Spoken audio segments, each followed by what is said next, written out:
No ar, Jornal da CUT. Notícias, Giro sindical, direitos, mundo do trabalho, política, economia, saúde. Aqui, a classe trabalhadora tem voz. Olá Brasil, eu sou o André Acarini. Hoje é segunda-feira, 24 de junho de 2019.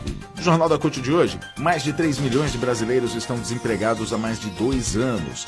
O OIT recomenda ao Brasil avaliar impacto da reforma trabalhista e mudar leis se necessário. O estudo conclui que se reforma da Previdência passar, a maioria dos homens só vai conseguir se aposentar aos 77 anos de idade. Agora, no Jornal da CUT. Rádio CUT. Aqui, a classe trabalhadora tem voz. Acesse pelo site www.cut.org.br. O tempo médio em que os trabalhadores e trabalhadoras ficam desempregados no Brasil é de 24 meses e as perspectivas futuras não são nada boas. De acordo com um estudo sobre mercado de trabalho no primeiro trimestre de 2019, divulgado pelo IPEA, Instituto de Pesquisa Econômica Aplicada, o tempo médio de recolocação no mercado de trabalho é de 2 anos para 3 milhões e 300 mil trabalhadores. Em 4 anos, cresceu 42,4% o total de brasileiros que ficam 2 anos sem emprego. Segundo o IPEA, que utilizou dados da Pesquisa Nacional por Amostra de Domicílios Contínua, a PNAD, a crise econômica mantém a taxa de emprego elevada e também contribui para a permanência no desemprego. No trimestre encerrado em abril, a taxa de desemprego atingiu 12,5% dos brasileiros, segundo a PNAD contínua do IBGE. Isso significa que 13 milhões e 200 mil brasileiros estão desempregados. E as mulheres são as que mais têm dificuldade de conseguir um novo emprego, 28%, 28,8%. Na sequência, vem os adultos com mais de 40 anos, 27%, e os trabalhadores com o ensino médio completo, 27,4%. Além do aumento no tempo de permanência no desemprego, o estudo mostra que a crise econômica também impacta a renda domiciliar. Os dados da PNAD mostram que no primeiro trimestre de 2019, 22,7% dos domicílios brasileiros não possuíam nenhum tipo de renda proveniente do trabalho e que os domicílios de renda mais baixa foram os que apresentaram menores ganhos salariais. A análise mostra ainda que a renda dos domicílios mais ricos é 30 vezes maior do que a renda dos domicílios mais pobres. Para a economista do Departamento Intersindical de Estatísticas e Estudos Socioeconômicos, o DIESE, a Vivian Machado, o aumento do desemprego é a consequência da reforma trabalhista, porque a nova lei possibilitou formas de contratação muito frágeis. Aumentou o desemprego simultaneamente ao crescimento do trabalho informal e desprotegido. Ela diz ainda que as pessoas vivem de bico para sobreviver. A renda do trabalhador cai e toda a economia assim é afetada. A Vivian Machado também alertou para os perigos que ainda estão por vir caso a reforma da Previdência seja aprovada no Congresso Nacional. A consideração dela é que o governo diz que é um rombo na Previdência, que não existe, mas esse rombo pode sim ser causado pela reforma trabalhista. Ela explica, se não tem pessoas empregadas, não tem nem empregados, nem empresas contribuindo para a Previdência. É uma precarização do mercado de trabalho. Giro sindical. Depois de examinar as denúncias feitas pela CUT e demais centrais sindicais de que o Brasil havia violado os direitos dos trabalhadores ao aprovar a reforma trabalhista, a Organização Internacional do Trabalho, a OIT, pediu ao governo brasileiro que faça um exame do impacto da reforma e que adote eventuais mudanças, caso seja necessário. A entidade também recomendou que o governo prepare um informe em conjunto com os trabalhadores e empregadores para ser apresentado aos peritos da OIT.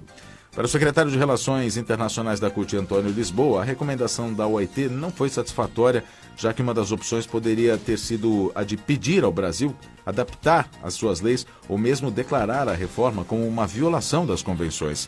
Mas ele diz que a recomendação também reforça o que tanto trabalhadores como o Comitê de Peritos disseram. Não houve diálogo social para a aprovação da lei trabalhista que fere a Convenção 98. Para Antônio Lisboa, que representou a CUT na conferência, o que a OIT fez foi manter o Brasil no alvo de um exame internacional. O Brasil entrou na lista suja dos 24 países que estão sendo examinados por suspeitas de desrespeitar as convenções internacionais do trabalho na 108ª Conferência Internacional do Trabalho, que foi realizada em Genebra, depois que os sindicalistas denunciaram e provaram que a reforma trabalhista, que alterou mais de 100 itens da CLT, prejudica a classe trabalhadora.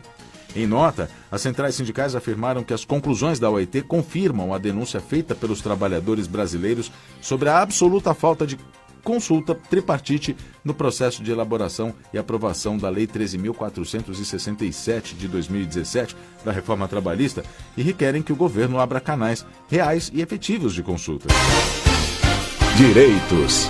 As mudanças feitas pelo relator da reforma da Previdência, deputado Samuel Moreira, do PSDB de São Paulo, no texto da proposta de reforma da Previdência, não alteram os pontos principais da reforma. Pelo relatório apresentado, os trabalhadores não vão conseguir se aposentar no futuro e os poucos que conseguirem vão se aposentar com uma idade muito superior à idade mínima obrigatória de 65 anos para homens e 62 para as mulheres. A conclusão é do estudo de uma equipe de economistas e engenheiros independentes que analisou os pontos mais nefastos mantidos no relatório da reforma da Previdência. A professora de Economia da Universidade Federal do Rio de Janeiro, Denise Gentil, abriu os números dessa conta. Pelos cálculos, se a reforma mantiver a idade mínima de 65 anos e o tempo mínimo de contribuição de 20 anos, uma boa parte dos homens só vai conseguir se aposentar aos 77 anos de idade. Isso porque um trabalhador só consegue contribuir, em média, por 5 meses em um ano. Nesse caso, os homens poderiam se aposentar hoje com 15 anos de contribuição e 65 anos de idade. Pela nova regra, para alcançarem a exigência mínima de 20 anos de contribuição, precisariam trabalhar até os 77 anos de idade. Ela diz ainda que, com a atual conjuntura econômica de baixo nível de emprego e informalidade com salários e renda menores, isso faz com que a tendência seja diminuir ainda mais o número médio de contribuições abaixo de 5 parcelas por ano. Esses cálculos foram feitos a partir dos dados disponibilizados pelo IBGE, chamado Anuário Estatístico da Previdência Social. Entre os cálculos está o percentual de exclusão, que mostra que se a reforma da Previdência de Bolsonaro estivesse em vigor hoje já, pelas contas, em 2016, 57% dos homens que já cumpririam os requisitos da aposentadoria, hoje não teriam se aposentado. A depender do tempo de contribuição acima de 15 anos, a idade de aposentadoria vai variar entre 71 e 77 anos de idade. A Denise Gentil, professora da UFRJ, diz que as pessoas confundem a idade mínima de 65 anos, acham que todos vão se aposentar nessa idade. Elas se esquecem, na verdade, que tem que contribuir por 20 anos, e aí a conta não fecha. Ninguém vai conseguir trabalhar até os 77 anos. Já não conseguiram com o mercado de trabalho aquecido, imagine agora com desemprego. A equipe de economistas também analisou os valores a que os aposentados vão ter direito se a PEC da reforma passar. Segundo esses valores, segundo esses dados, 69% dos segurados vão receber abaixo de 70% da média dos salários de contribuição durante toda a vida. Jornal da CUT. O Jornal da CUT fica por aqui. Produção da Secretaria de Comunicação da CUT Brasil, Rádio Online e Distribuição, Agência Rádio Web. Colaboração Rede Brasil Atual e TVT.